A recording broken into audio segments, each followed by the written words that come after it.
Chapter 1.3 Alternatives Within Empire. Quote, once embodying the power of the workers' councils, which must internationally supplant all their power, the proletarian movement becomes its own product, and this product is the producer itself. The producer is his own end. Only then is the spectacular negation of life negated in turn. End quote, by Guy Debord. Quote, now is the time of furnaces, and only light should be seen. End quote, by Jose Marti. Flirting with Hegel, one could say that the construction of empire is good in itself, but not for itself. One of the most powerful operations of the modern imperialist power structures was to drive wedges among the masses of the globe, dividing them into opposing camps, or really, a myriad of conflicting parties. Segments of the proletariat in the dominant countries were even led to believe that their interests were tied exclusively to their national identity and imperial destiny. The most significant instances of revolt and revolution against these modern power structures, therefore, were those that posed a struggle against exploitation, together with a struggle against nationalism, colonialism, and imperialism. In these events, humanity appeared for a magical moment to be united by a common desire for liberation. And we seemed to catch a glimpse of a future when the modern mechanisms of domination would once and for all be destroyed. The revolting masses, their desire for liberation, their experiments to construct alternatives, and their instances of constituent power have all, at their best moments, pointed toward the internationalization and globalization of relationships, beyond the divisions of national, colonial, or imperialist rule. In our time, this desire that was set in motion by the multitude has been addressed, in a strange and perverted, but nonetheless real way, by the construction of empire.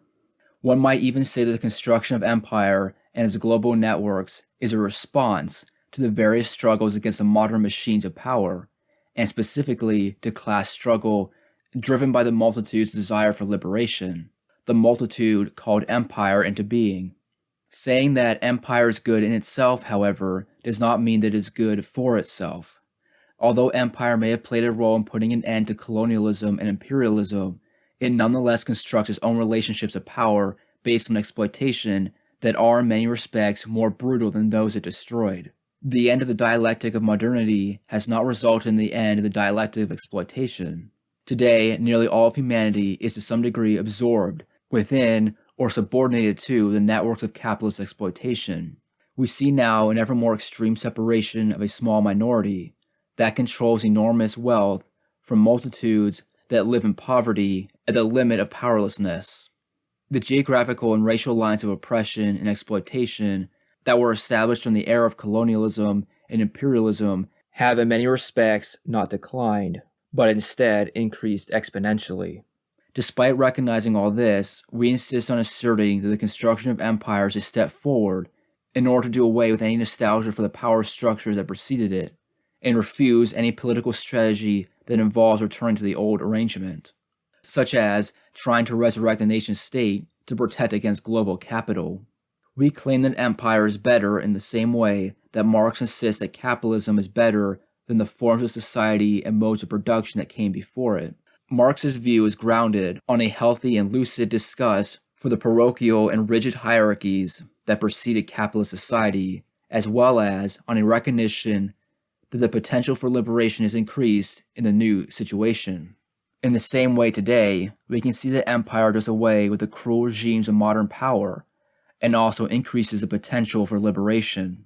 We are well aware that in affirming this thesis, we are swimming against the current of our friends and comrades on the left. In the long decades of the current crisis of the communist, socialist, and liberal left that has followed the 1960s, a large portion of critical thought, both in the dominant countries of capitalist development and in the subordinated ones, has sought to recompose sites of resistance that are founded on the identities of social subjects or national and regional groups, often grounding political analysis on the localization of struggles.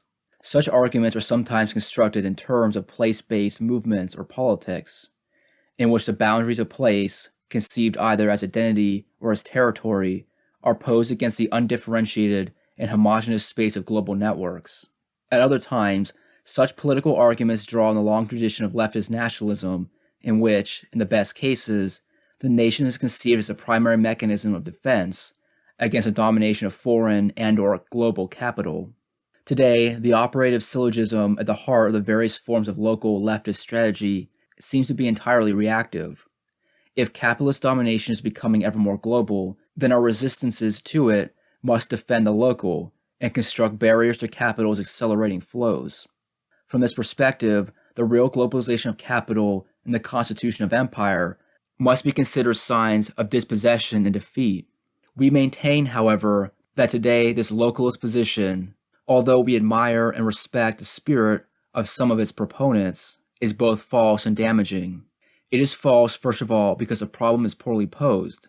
In many characterizations, the problem rests on a false dichotomy between the global and the local, assuming that the global entails homogenization and undifferentiated identity, whereas the local preserves heterogeneity and difference.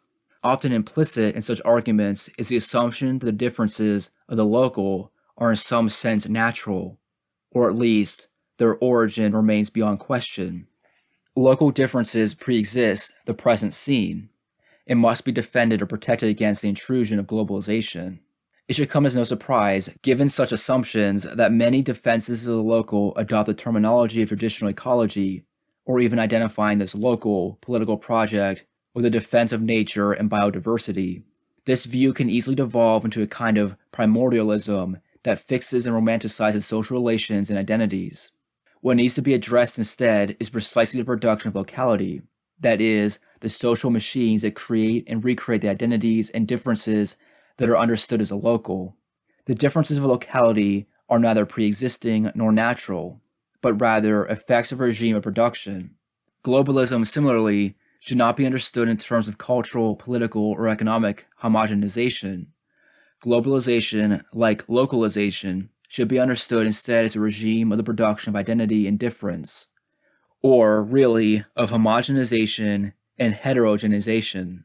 The better framework, then, to designate the distinction between the global and the local might refer to different networks of flows and obstacles in which the local moment or perspective gives priority to the reterritorializing barriers or boundaries, and the global moment privileges the mobility of deterritorializing flows. It is false, in any case, to claim that we can reestablish local identities that are in some sense outside and protected against the global flows of capital and empire. This leftist strategy of resistance to globalization and defense of locality is also damaging because, in many cases, what appears as local identities are not autonomous or self-determining, but actually feed into and support the development of the capitalist imperial machine. The globalization or deterritorialization operated by the imperial machine is not in fact opposed to localization or reterritorialization, but rather sets in play mobile and modulating circuits of differentiation and identification. The strategy of local resistance misidentifies and thus masks the enemy. We are by no means opposed to the globalization of relationships as such. In fact, as we said, the strongest forces of leftist internationalism have effectively led this process. The enemy, rather, is a specific regime of global relations that we call empire. More important, this strategy defending the local is damaging because it obscures and even negates the real alternatives and the potentials for liberation that exist within empire. We should be done once and for all with the search for an outside, a standpoint that imagines a purity for our politics. It is better, both theoretically and practically, to enter the terrain of empire and confront its homogenizing and heterogenizing flows in all their complexity, grounding our analysis in the power of the global multitude. The ontological drama of the res gestae. The legacy of modernity is a legacy of fratricidal wars, devastating development, cruel civilization, and previously unimagined violence. Erich Auerbach once wrote that tragedy is the only genre that can properly claim realism in Western literature, and perhaps this is true precisely because of the tragedy Western modernity has imposed on the world. Concentration camps, nuclear weapons, genocidal wars, slavery, apartheid. It is not difficult to enumerate the various scenes of the tragedy. By insisting on the tragic character of modernity, however, we certainly do not mean to follow the tragic philosophers of Europe, from Schopenhauer to Heidegger, who turn these real destructions into metaphysical narratives about the negativity of being, as if these actual tragedies were merely an illusion, or rather, as if they were our ultimate destiny. Modern negativity is located not in a transcendent realm, but in the hard reality before us, the fields of patriotic battles in the First and Second World Wars, from the killing fields of Verdun to the Nazi furnaces and the swift annihilation of thousands in Hiroshima and Nagasaki, the carpet bombing of Vietnam and Cambodia, the massacres from Sétif and Soweto to Sabra and Shatila, and the list goes on and on. There is no Job who can sustain such suffering, and anyone who starts compiling such a list quickly realizes how inadequate it is to the quantity and quality of the tragedies. Well, if that modernity has come to an end, and if the modern nation-state that served as the ineluctable condition for imperialist domination and innumerable wars is disappearing from the world scene, then good riddance. We must cleanse ourselves of any misplaced nostalgia for the belle epoque of that modernity. We cannot be satisfied, however, with that political condemnation of modern power that relies on the historia rerum gestarum, the objective history we have inherited. We need to consider also the power of the res gestae, the power of the multitude to make history that continues and is reconfigured today within empire. It is a question of transforming a necessity imposed on the multitude, a necessity that was to a certain extent solicited by the multitude itself throughout modernity as a line of flight from a localized misery and exploitation into a condition of possibility of liberation, a new possibility on this new terrain of humanity. This is when the ontological drama begins, when the curtain goes up on a scene in which the development of empire becomes its own critique, and its process of construction becomes a process of its overturning. This drama is ontological in the sense that here, in these processes, being is produced and reproduced. This drama will have to be clarified and articulated much further as our study proceeds, but we should insist right from the outset that this is not simply another variant of dialectical enlightenment. We are not proposing the umpteenth version of the inevitable passage through purgatory, here in the guise of the new imperial machine, in order to offer a glimmer of hope for radiant futures. We are not repeating the schema of an ideal teleology that justifies any passage in the name of a promised end. On the contrary, our reasoning here is based on two methodological approaches that are intended to be non-dialectical and absolutely immanent. The first is critical and deconstructive, aiming to subvert the hegemonic languages and social structures, and thereby reveal an alternative ontological basis that resides in the creative and productive practices of the multitude. The second is constructive and ethico-political, seeking to lead the process of the production of subjectivity toward the constitution of an effective social, political alternative, a new constituent power. Our critical approach addresses the need for a real ideological and material deconstruction of the imperial order. In the postmodern world, the ruling spectacle of empire is constructed through a variety of self-legitimating discourses and structures. Long ago, authors as diverse as Lenin, Horkheimer, and Adorno, and Debord recognized the spectacle as a destiny of triumphant capitalism. Despite their important differences, such authors offer us real anticipations of the path of capitalist development. Our deconstruction of the spectacle cannot be textual alone, but must seek continually to focus its powers on the nature of events and the real determinations of the imperial processes in motion today. The critical approach is thus intended to bring to light the contradictions, cycles, and crises of the process, because in each of these moments, the imagined necessity of the historical development can open toward alternative possibilities. In other words, the deconstruction of the historia rerum gestarum, of the spectral reign of globalized capitalism, reveals a possibility of alternative social organizations. This is perhaps as far as we can go with the methodological scaffolding of a critical and materialist deconstructionism, but this is already an enormous contribution. This is where the first methodological approach has to pass the baton to the second, the constructive and ethico-political approach. Here we must delve into the ontological substrate of the concrete alternatives continually pushed forward by the res gestae, the subjective forces acting in the historical context. What appears here is not a new rationality, but a new scenario of different rational acts, a horizon of activities, resistances, wills, and desires that refuse a hegemonic order, propose lines of flight, and forge alternative constitutive itineraries. This real substrate, open to critique, revised by the ethico-political approach, represents a real ontological referent of philosophy, or really the field proper to a philosophy of liberation. This approach breaks methodologically with every philosophy of history insofar as it refuses any deterministic conception of historical development and any rational celebration of the result. It demonstrates, on the contrary, how the historical event resides in potentiality. It is not the two that recompose in one, but the one that opens into two, according to the beautiful anti-Confucian and anti-Platonic formula of the Chinese revolutionaries. Philosophy is not the owl of Minerva that takes flight after history has been realized in order to celebrate its happy ending. Rather, philosophy is subjective proposition, desire, and praxis that are applied to the event. Refrains of the Internationale. There was a time, not so long ago, when internationalism was a key component of proletarian struggles and progressive politics in general. The proletariat has no country, or better, the country of the proletariat is the entire world.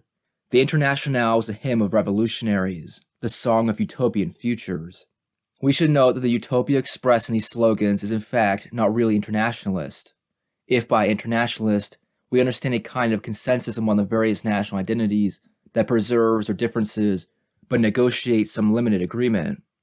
Rather, proletarian internationalism was anti-nationalist, and hence supranational and global. Workers of the world unite, not on the basis of national identities, but directly through common needs and desires, without regard to borders and boundaries. Internationalism was the will of an active mass subject that recognizes the nation-states were key agents of capitalist exploitation, and that the multitude was continually drafted to fight their senseless wars. In short, that the nation-state was a political form whose contradictions could not be subsumed and sublimated, but only destroyed. International solidarity was really a project for the destruction of the nation-state and the construction of a new global community. This proletarian program stood behind the often ambiguous tactical definitions that socialist and communist parties produced during the century of their hegemony over the proletariat. If the nation-state was a central link in the chain of domination and thus had to be destroyed, then the national proletariat had, as a primary task, destroying itself insofar as it was defined by the nation and thus bringing international solidarity out of the prison in which it had been trapped. International solidarity had to be recognized not as an act of charity or altruism for the good of others, a noble sacrifice for another national working class, but rather as proper to and inseparable from each national proletariat's own desire and struggle for liberation. Proletarian internationalism constructed a paradoxical and powerful political machine that pushed continually beyond the boundaries and hierarchies of the nation-states and posed utopian futures only on the global terrain. Today, we should all clearly recognize that the time of such proletarian internationalism is over.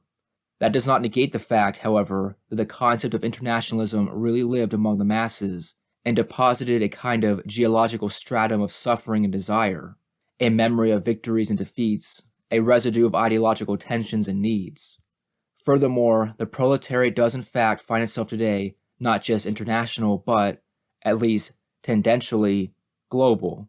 One might be tempted to say that proletarian internationalism actually won in light of the fact that the powers of nation-states have declined in the recent passage towards globalization and empire. But that would be a strange and ironic notion of victory.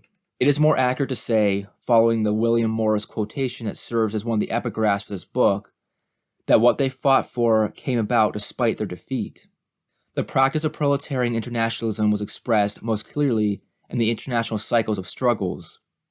In this framework, the national general strike and insurrection against the nation-state were only really conceivable as elements of communication among struggles and processes of liberation on the internationalist terrain. From Berlin to Moscow, from Paris to New Delhi, from Algiers to Hanoi, from Shanghai to Jakarta, from Havana to New York, struggles resonated with one another throughout the 19th and 20th centuries. A cycle was constructed as news of a revolt was communicated and applied in each new context, Just as, in an earlier era, merchant ships carried the news of slave revolt from island to island around the Caribbean, igniting a stubborn string of fires that could not be quenched. For a cycle to form, the recipients of the news must be able to translate the events into their own language, recognize the struggles as their own, and thus add a link to the chain. In some cases, this translation is rather elaborate. How Chinese intellectuals at the turn of the 20th century, for example, could hear of the anti-colonial struggles in the Philippines or Cuba and translate them into the terms of their own revolutionary projects. In other cases, it is much more direct. How the Factory Council movement in Turin, Italy, was immediately inspired by the news of the Bolshevik victory in Russia. Rather than thinking of their struggles as relating to one another like links in a chain, it might be better to conceive of them as communicating like a virus that modulates its form to find in each context an adequate host. It would not be hard to map the periods of extreme intensity of these cycles. A first wave might be seen as beginning after 1848 with the political agitation of the First International, continuing in the 1880s and 1890s with the formation of socialist political and trade union organizations, and then rising to a peak after the Russian Revolution of 1905 and the First International cycle of anti-imperialist struggles. A second wave arose after the Soviet Revolution of 1917, which was followed by an international progression of struggles that could only be contained by fascism on one side and reabsorbed by the New Deal and anti-fascist fronts on the other. And finally, there was the wave of struggles that began with the Chinese Revolution and proceeded through the African and Latin American liberation struggles to the explosions of the 1960s throughout the world. These international cycles of struggles were the real motor that drove the development of the institutions of capital and that drove it in a process of reform and restructuring. Proletarian, anti-colonial, and anti-imperialist internationalism, the struggle for communism, which lived in all the most powerful insurrectional events of the 19th and 20th centuries, anticipated and prefigured the processes of the globalization of capital and the formation of empire. In this way, the formation of empire is a response to the proletarian internationalism. There is nothing dialectical or teleological about this anticipation and prefiguration of capitalist development by the mass struggles. On the contrary, the struggles themselves are demonstrations of the creativity of desire, utopias of lived experience, the workings of historicity as potentiality. In short, the struggles of the naked reality of the res gestae, a teleology of sorts, is constructed only after the fact, post festum. The struggles that preceded and prefigured globalization were expressions of the force of living labor, which sought to liberate itself from the rigid territorializing regimes imposed on it. As it contests the dead labor accumulated against it, living labor always seeks to break the fixed territorializing structures, the national organizations, and the political figures that keep it prisoner. With the force of living labor, its restless activity, and its deterritorializing desire, this process of rupture throws open all the windows of history. When one adopts a perspective of the activity of the multitude, its production of subjectivity and desire, one can recognize how globalization, insofar as it operates a real deterritorialization of the previous structures of exploitation and control, is really a condition of the liberation of the multitude. But how can this potential for liberation be realized today? Does that same uncontainable desire for freedom that broke and buried the nation-state and that determined the transition toward empire still live beneath the ashes of the present, the ashes of the fire that consumed the internationalist proletarian subject that was centered on the industrial working class? What has come to stand in the place of that subject? In what sense can we say that the ontological rooting of a new multitude has come to be a positive or alternative actor in the articulation of globalization? The mole and the snake. We need to recognize that the very subject of labor and revolt has changed profoundly. The composition of the proletariat has transformed, and thus our understanding of it must too. In conceptual terms, we understand proletariat as a broad category that includes all those whose labor is directly or indirectly exploited by and subjected to capitalist norms of production and reproduction. In a previous era, the category of the proletariat centered on and was at times effectively subsumed under the industrial working class, whose paradigmatic figure was the male mass factory worker. That industrial working class was often accorded the leading role over other figures of labor, such as peasant labor and reproductive labor, in both economic analysis and political movements. Today, that working class has all but disappeared from view. It has not ceased to exist, but it has been displaced from its privileged position in the capitalist economy and its hegemonic position in the class composition of the proletariat. The proletariat is not what it used to be, but that does not mean it has vanished. It means rather that we are faced once again with the analytical task of understanding the new composition of the proletariat as a class. The fact that under the category of proletariat, we understand all those exploited by and subject to capitalist domination should not indicate that the proletariat is a homogeneous or undifferentiated unit. It is indeed cut through in various directions by differences and stratifications. Some labor is waged, some is not. Some labor is restricted to within the factory walls, some is dispersed across the unbounded social terrain. Some labor is limited to 8 hours a day and 40 hours a week. Some expands to fill the entire time of life. Some labor is accorded a minimal value. Some is exalted to the pinnacle of the capitalist economy. We will argue, in section 3.4, that among the various figures of production active today, the figure of immaterial labor power, involved in communication, cooperation, and the production and reproduction of effects, occupies an increasingly central position in both the schema of capitalist production and the composition of the proletariat. Our point here is that all of these diverse forms of labor are in some way subject to capitalist discipline and capitalist relations of production. This fact of being within capital and sustaining capital is what defines the proletariat as a class. We need to look more concretely at the form of the struggles in which the new proletariat expresses its desires and needs. In the last half-century, and in particular in the 2 decades of stretch from 1968 to the fall of the Berlin Wall, the restructuring and global expansion of capitalist production have been accompanied by a transformation of proletarian struggles. As we said, the figure of an international cycle of struggles based on the communication and translation of the common desires of labor and revolt seems no longer to exist. The fact that the cycle as a specific form of the assemblage of struggles has vanished, however, does not simply open up to an abyss. On the contrary, we can recognize powerful events on the world scene that reveal a trace of the multitude's refusal of exploitation and that signal a new kind of proletarian solidarity and militancy. Consider the most radical and powerful struggles of the final years of the 20th century: the Tiananmen Square events in 1989, the Intifada against Israeli state authority, the May 1992 revolt in Los Angeles, the uprising in Chiapas that began in 1994, and the series of strikes that paralyzed France in December 1995, and those that crippled South Korea in 1996. Each of these struggles was specific and based on immediate regional concerns in such a way that they could in no respect be linked together as a globally expanding chain of revolt. None of these events inspired a cycle of struggles, because the desires and needs they expressed could not be translated into different contexts.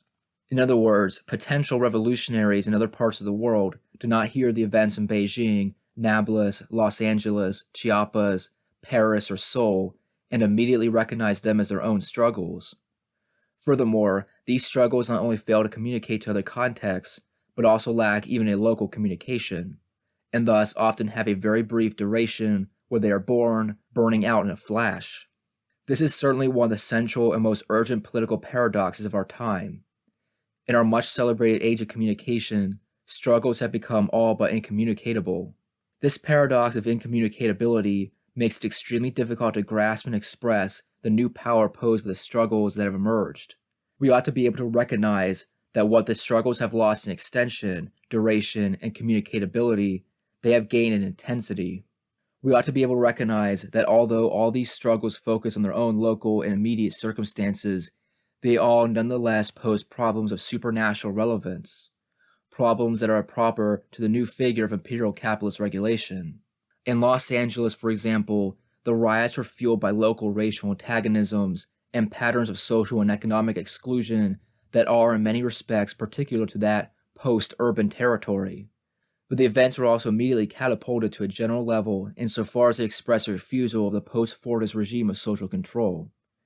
Like the Intifada in certain respects, the Los Angeles riots demonstrated how the decline of Fordist bargaining regimes and mechanisms of social mediation has made the management of racially and socially diverse metropolitan territories and populations so precarious. The looting of commodities and burning of property were not just metaphors, but the real global condition, the mobility and volatility of post-Fordist social mediations. In Chiapas, too, the insurrection focused primarily on local concerns, problems of exclusion and lack of representation specific to Mexican society and the Mexican state, which have also to a limited degree long been common to the racial hierarchies throughout much of Latin America. The Zapatista rebellion, however, was also immediately a struggle against the social regime imposed by NAFTA, and more generally, the systematic exclusion and subordination in the regional construction of the world market. Finally, like those in Seoul, the massive strikes in Paris and throughout France in late 1995 were aimed at specific local and national labor issues, such as pensions, wages, and unemployment. But the struggle was also immediately recognized as a clear contestation of the new social and economic construction of Europe. The French strikes called, above all, for a new notion of the public, a new construction of public space against the neoliberal mechanisms of privatization that accompany more or less everywhere the project of capitalist globalization. Perhaps precisely because all these struggles are incommunicable and thus blocked from traveling horizontally in the form of a cycle, they are forced, instead, to leap vertically and touch immediately on the global level. We ought to be able to recognize that this is not the appearance of a new cycle of international struggles, but rather the emergence of a new quality of social movements. We ought to be able to recognize, in other words, the fundamentally new characteristics these struggles all present, despite their radical diversity. First, each struggle, though firmly rooted in local conditions, leaps immediately to the global level and attacks the imperial constitution in its generality. Second, all these struggles destroy the traditional distinctions between economic and political struggles. The struggles are at once economic, political, and cultural, and hence they are biopolitical struggles, struggles over the form of life. They are constituent struggles, creating new public spaces and new forms of community. We ought to be able to recognize all this, but it is not that easy. We must admit, in fact, that even when trying to individuate the real novelty of these situations, we are hampered by the nagging impression that these struggles are always already old, outdated, and anachronistic. The struggles in Tiananmen Square spoke a language of democracy that seemed long out of fashion. The guitars, headbands, tents, and slogans all looked like a weak echo of Berkeley in the 1960s. The Los Angeles riots, too, seemed like an aftershock of an earthquake of racial conflicts that shook the United States in the 1960s. The strikes in Paris and Seoul seem to take us back to the era of the mass factory worker, as if they were the last gasp of a dying working class. All these struggles, which pose really new elements, appear from the beginning to be already old and outdated, precisely because they cannot communicate, because their languages cannot be translated. The struggles do not communicate despite their being hypermediatized on television, the internet, and every other imaginable medium. Once again, we are confronted by the paradox of incommunicability. We can certainly recognize real obstacles that block the communication of struggles. One such struggle is the absence of a recognition of a common enemy against which the struggles are directed. Beijing, Los Angeles, Nablus, Chiapas, Paris, Seoul, the situations all seem utterly particular. But in fact, they all directly attack the global order of empire and seek a real alternative. Clarifying the nature of the common enemy is thus an essential political task. A second obstacle, which is really a corollary to the first, is that there is no common language of struggles that could translate the particular language of each into a cosmopolitan language. Struggles in other parts of the world, and even our own struggles, seem to be written in an incomprehensible foreign language. This too points toward an important political task, to construct a new common language that facilitates communication, as the languages of anti-imperialism and proletarian internationalism did for the struggles of the previous era. Perhaps this needs to be a new type of communication that functions not on the basis of resemblances, but on the basis of differences, a communication of singularities. Recognizing a common enemy and inventing a common language of struggles are certainly important political tasks, and we will advance them as far as we can in this book. But our intuition tells us that this line of analysis finally fails to grasp the real potential presented by the new struggles. Our intuition tells us, in other words, that the model of the horizontal articulation of struggles in a cycle is no longer adequate for recognizing the way in which contemporary struggles achieve global significance. Such a model, in fact, blinds us to the real new potential. Marx tried to understand the continuity of the cycle of proletarian struggles that were emerging in 19th century Europe in terms of a mole and its subterranean tunnels. Marx's mole would surface in times of open class conflict and then retreat underground again, not to hibernate passively, but to burrow its tunnels, moving along with the times, pushing forward with history so that when the time was right, 1830, 1848, 1870, it would spring to the surface again. Well-grubbed old mole. Well, we suspect that Marx's old mole has finally died. It seems to us, in fact, that in the contemporary passage of empire, the structured tunnels of the mole have been replaced by the infinite undulations of the snake. The depths of the modern world and its subterranean passageways have in post-modernity all become superficial. Today's struggles slither silently across these superficial imperial landscapes. Perhaps the incommunicability of struggles, the lack of well-structured communicating tunnels, is in fact a strength rather than a weakness. A strength because all the movements are immediately subversive in themselves, and do not wait for any sort of external aid or extension to guarantee their effectiveness.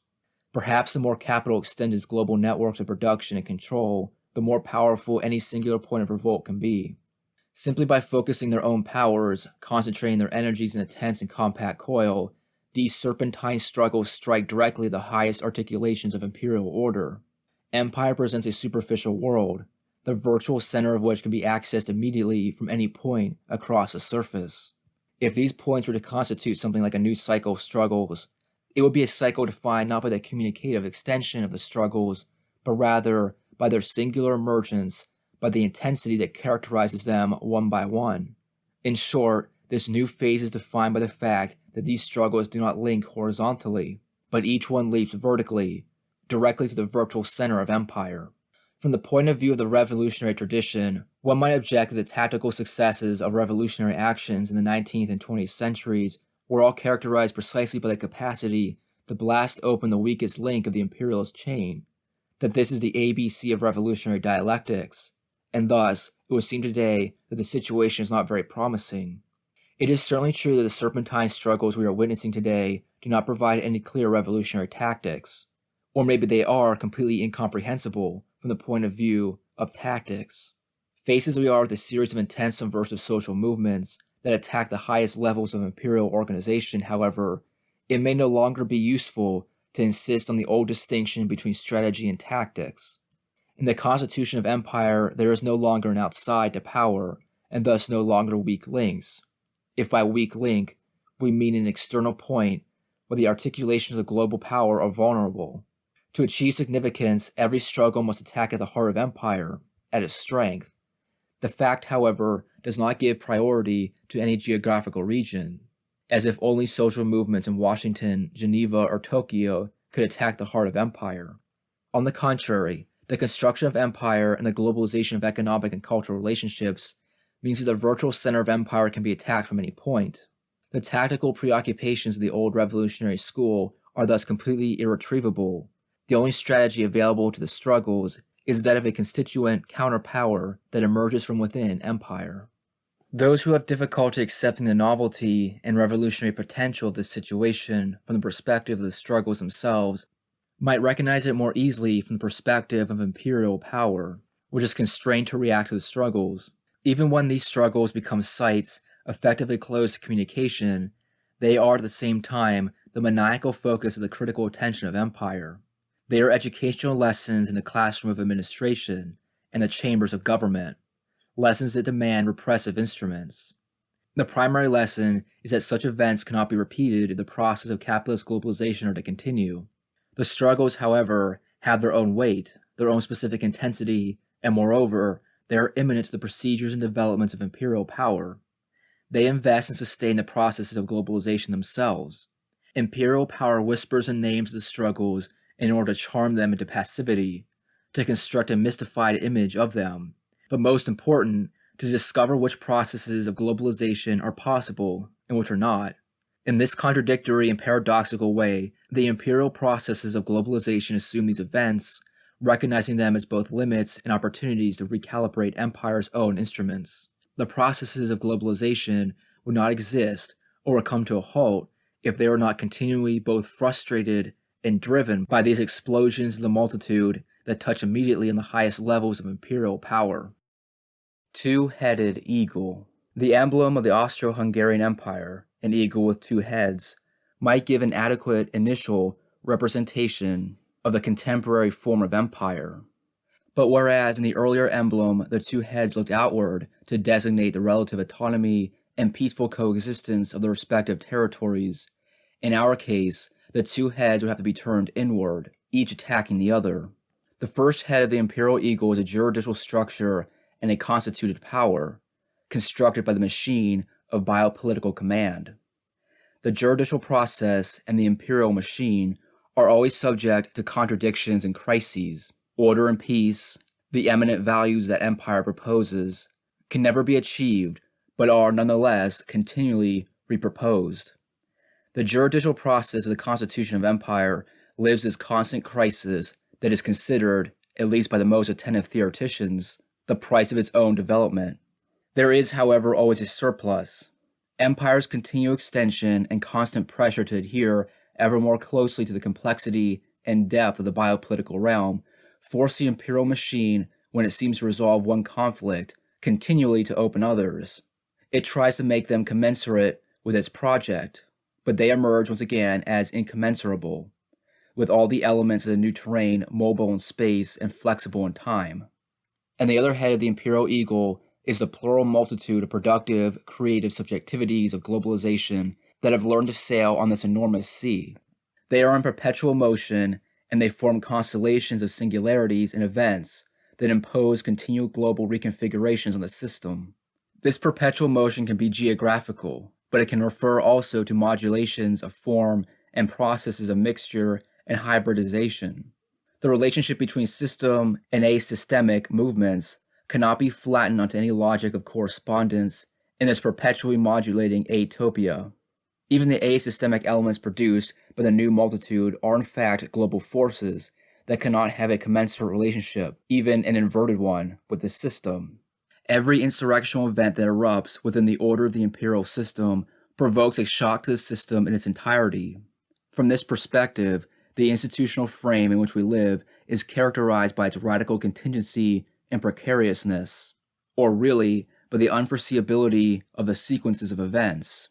Sequences that are always more brief or more compact temporally, and thus ever less controllable. It becomes ever more difficult for empire to intervene in the unforeseeable temporal sequences of events when they accelerate their temporality. The most relevant aspect that the struggles have demonstrated may be sudden accelerations, often cumulative, that can become virtually simultaneous, explosions that reveal a properly ontological power, an unforeseeable attack on the most central equilibria of empire. Just as empire and the spectacle of its force continually determine systemic recompositions, so too new figures of resistance are composed through the sequences of the events of struggle. This is another fundamental characteristic of the existence of the multitude today within empire and against empire. New figures of struggle and new subjectivities are produced in the conjuncture of events, in the universal nomadism, in the general mixture and miscegenation of individuals and populations, and in the technological metamorphosis of the imperial biopolitical machine. These new figures and subjectivities are produced because, although the struggles are indeed anti-systemic, they are not posed merely against the imperial system. They are not simply negative forces. They also express, nourish, and develop positively their own constituent projects. They work toward the liberation of living labor, creating constellations of powerful singularities. This constituent aspect of the movement of the multitude in its myriad faces is really the positive terrain of the historical construction of empire. This is not a historicist positivity, but, on the contrary, a positivity of the res gestae of the multitude, an antagonistic and creative positivity. The deterritorializing power of the multitude is a productive force that sustains empire, and at the same time, the force that calls for and makes necessary its destruction, At this point, however, we should recognize that our metaphor breaks down and that the two-headed eagle is not really an adequate representation of the relationship between empire and the multitude, because it poses the two on the same level, and thus does not recognize the real hierarchies and discontinuities that define the relationship. From one perspective, empire stands clearly over the multitude and subjects it to the rule of its overarching machine, as a new Leviathan. At the same time, however, from the perspective of social productivity and creativity, from what we have been calling the ontological perspective, the hierarchy is reversed. The multitude is the real productive force of our social world, whereas empire is a mere apparatus of capture that lives only off the vitality of the multitude. As Marx would say, a vampire regime of accumulated dead labor that survives only by sucking off the blood of the living. Once we adopt this ontological standpoint, we can return to the juridical framework we investigated earlier and recognize the reasons for the real deficit that plagues the transition from international public law to the new public law of empire. That is, the new conception of right that defines empire. In other words, the frustration and the continual instability suffered by imperial right, as it attempts to destroy the old values that served as reference points for international public law, the nation-states, the International Order of Westphalia, the United Nations, and so forth. Along with the so-called turbulence that accompanies this process are all symptoms of a properly ontological lack. As it constructs a supranational figure, power seems to be deprived of any real ground beneath it, or rather, it is lacking the motor that propels its movement. The rule of the biopolitical imperial context should thus be seen in the first instance as an empty machine, a spectacular machine, a parasitical machine. A new sense of being is imposed on the constitution of empire by the creative movement of the multitude, or really, it is continually present in this process as an alternative paradigm. It is internal to empire and pushes forward its constitution, not as a negative that constructs a positive or any such dialectical resolution. Rather, it acts on an absolutely positive force that pushes the dominating power toward an abstract and empty unification, to which it appears as a distinct alternative. From this perspective, when the constituted power of empire appears merely as a privation of being and production, as a simple abstract of empty trace of the constituent power of the multitude, then we will be able to recognize the real standpoint of our analysis. It is a standpoint that is both strategic and tactical, when the two are no longer different. Political manifesto. In an extraordinary text written during his period of seclusion, reads Machiavelli and poses the quite reasonable question whether The Prince should be considered a revolutionary political manifesto. In order to address this question, Althusser first tries to define the manifesto form as a specific genre of text by comparing the characteristics of The Prince with those of the paradigmatic political manifesto, Marx and Engels' Manifesto of the Communist Party. He finds between these two documents an undeniable structural resemblance. In both texts, the form of the argument consists of a completely specific apparatus that establishes particular relationships between the discourse and its object, and between the discourse and its subject. In each case, the political discourse is born from the productive relationship between the subject and the object, from the fact that this relationship is itself the very point of view of the res gestae, a self-constituting collective action aimed at its object, in short, clearly outside the tradition of political science, either in its classical form, which was really the analysis of the forms of government, or in its contemporary form, which amounts to a science of management. The manifestos of Machiavelli and Marx and Engels define the political as a movement of the multitude, and they define the goal as the self-production of the subject. Here we have a materialist teleology. Despite that important similarity, Althusser continues, the differences between the two manifestos are significant. The primary difference consists in the fact that, whereas in the Marx and Engels text, the subject that defines the standpoint of the text, the modern proletariat, and the object, the Communist Party and communism, are conceived as co-present in such a way that the growing organization of the former directly entails the creation of the latter. In the Machiavellian project, there is an ineluctable distance between the subject, the multitude, and the object, the prince in the free state. The distance leads Machiavelli and the prince to search for a democratic apparatus capable of linking subject to object. In other words, whereas the Marx and Engels manifesto traces a linear and necessary causality, The Machiavellian text poses rather a project and a utopia. Althusser recognizes finally that both texts effectively bring the theoretical proposal to the level of praxis. Both assume the present as empty for the future, vide pour le futur. In this open space, they establish an immanent act of the subject that constitutes a new position of being. Is this choice of field of immanence, however, enough to define a manifesto form that would be a mode of political discourse adequate to the insurgent subject of postmodernity? The postmodern situation is eminently paradoxical when it is considered from the biopolitical point of view, understood that is, as an uninterrupted circuit of life, production, and politics, globally dominated by the capitalist mode of production. On the one hand, in this situation, all the forces of society tend to be activated as productive forces, but on the other, these same forces are submitted to a global domination that is continually more abstract and thus blind to the sense of the apparatuses of the reproduction of life. In postmodernity, the end of history is effectively imposed, but in such a way that at the same time, paradoxically, all the powers of humanity are called on to contribute to the global reproduction of labor, society, and life. In this framework, politics, when this is understood as administration and management, loses all its transparency. Through its institutional processes of normalization, power hides, rather than reveals, and interprets the relationships that characterize its control over society and life. How can a revolutionary political discourse be reactivated in this situation? How can it gain a new consistency and fill some eventual manifesto with a new materials teleology? How can we construct an apparatus for bringing together the subject, the multitude, and the object cosmopolitical liberation within postmodernity? Clearly, one cannot achieve this, even when assuming entirely the argument of the field of immanence, simply by following the indications offered by the Marx-Engels manifesto.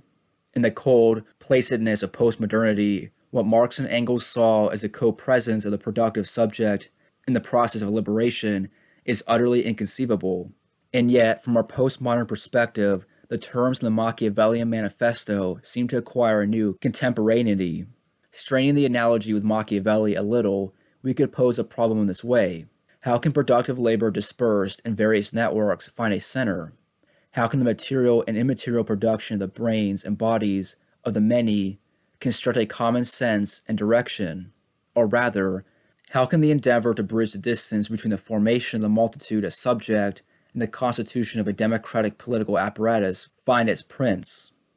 This analogy, however, is finally insufficient. There remains in Machiavelli's prince a utopian condition that distances the project from the subject, and that, despite the radical immanence of the method, confines the political function to a higher plane. In contrast, any postmodern liberation must be achieved within this world, on the plane of immanence, with no possibility of even any utopian outside. The form in which the political should be expressed as subjectivity today is not at all clear. A solution to this problem would have to weave closer together the subject and the object of the project, pose them in a relationship of immanence still more profound than that achieved by Machiavelli or Marx and Engels. In other words, pose them in a process of self-production. Perhaps we need to reinvent the notion of a materialist teleology that Spinoza proclaimed at the dawn of modernity when he claimed that the prophet produces his own people. Perhaps, along with Spinoza, we should recognize prophetic desire as irresistible. All the more powerful, the more it becomes identified with the multitude. It is not at all clear this prophetic function can effectively address our political needs and sustain a potential manifesto of the postmodern revolution against empire. But certain analogies and paradoxical coincidences do seem striking. For example, whereas Machiavelli proposes that the project of constituting a new society from below requires arms and money, and insists that we must look for them outside, Spinoza responds, don't we already possess them? Don't the necessary weapons reside precisely within the creative and prophetic power of the multitude? Perhaps we too, locating ourselves within the revolutionary desire of postmodernity, can in turn respond, don't we already possess arms and money? The kind of money that Machiavelli insists is necessary may in fact reside in the productivity of the multitude, the immediate actor of biopolitical production and reproduction. The kind of arms in question may be contained in the potential of the multitude to sabotage and destroy with its own productive force the parasitical order of postmodern command. Today, a manifesto, a political discourse, should aspire to fulfill a Spinoza's prophetic function, the function of an immanent desire that organizes the multitude. There is not finally here any determinism or utopia. This is rather a radical counterpower, ontologically grounded not on any vie pour le futur, but on an actual activity of the multitude, its creation, production, and power, a materialist teleology.